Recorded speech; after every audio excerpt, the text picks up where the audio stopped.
So I was Um, going to ask you what that means to you. yeah, yeah, What that exactly. mean would mean to you to disappear, and then I'm sure it wouldn't come without sacrifice. I think it would mean that like you're gonna die someday. And Yeah. I think I was trying to hide by being special.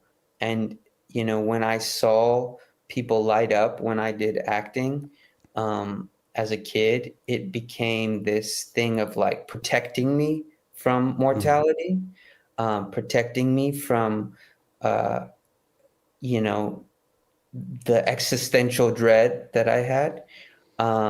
And so it was like a mini death for me. Like I felt like I was dying as I was letting acting go, but I felt also relieved and kind of free, because for a long time acting had like this real like, um, rope around me that was like, if you let me go, you die,